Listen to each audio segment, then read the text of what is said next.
they're like, so what are we doing tonight? And I was like, we are water meeting. So we're going to have a whole bunch of deer on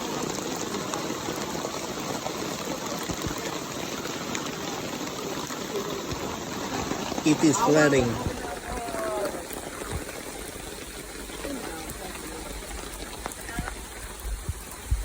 Alright, I want to take this moment as we're camping and it's flooding to talk about a little something if you hammock camp. Oh, Jesus.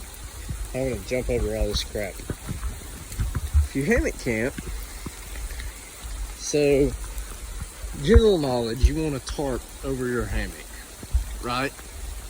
Well, another little tidbit info, and you can see it, it'll drip here in a second. Alright, as water collects on these straps, it will run down. Alright, if you don't have anything in between it and the hammock body, it will hit the hammock body. So you want to do drip rings. I did super simple ones. They hit, the water hits them, builds up, drips off, instead of running down and you end up having a wet butt. Because water is going to run to the path of least resistance. So here's my Hennessy. That's my dream hammock with the bare butt tarp off of Amazon. Works fantastic. My quick deploy tarp video, this is the one that I've got the setup on. So it makes a big difference. I'm actually, once I get another, I'm gonna order a very custom dream hammock soon, and it's gonna have this tarp set up on it, if not a Hexim tarp, but I'm gonna do the same quick deploy system. I've really enjoyed it. This is my Hennessy. You can see the water running off this tarp. It's the same deal. Water is beating up on this suspension. It's not gonna focus, but it's beating up on it. Now, my drip ring right here is soaked. If not for that little loop right there, once it hits that, it hits it and runs down and drips off. If not for that, and this down here is bone dry.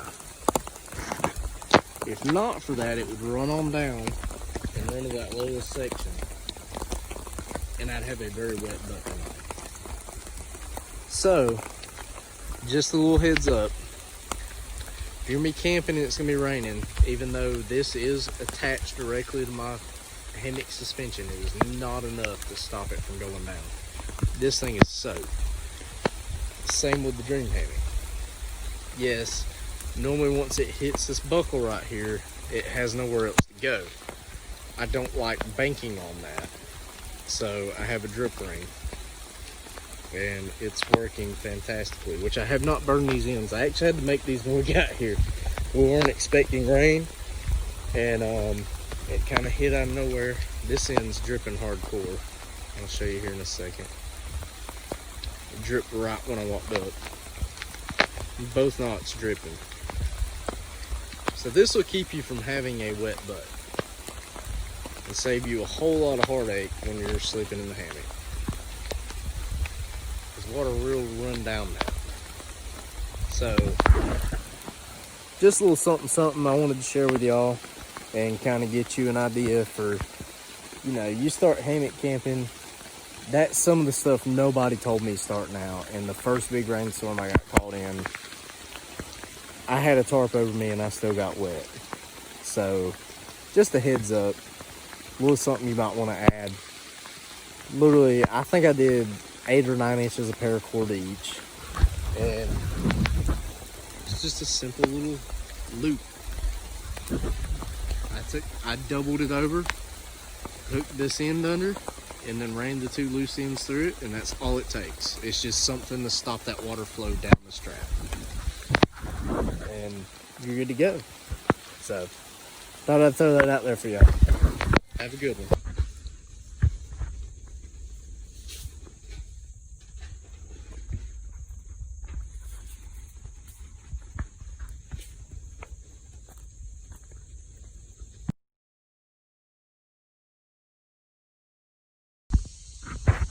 Okay, I forgot to film it. I just threw the steaks on here. We pulled the potatoes and corn off a while ago. Trying to get a fire going,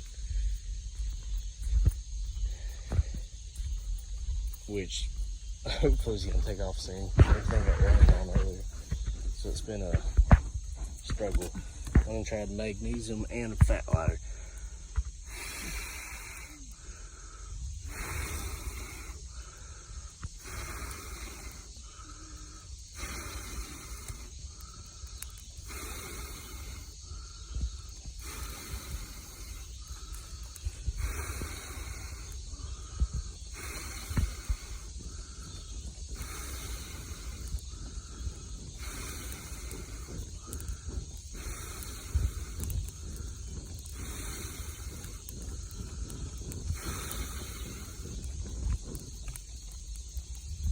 And I think that'll be her.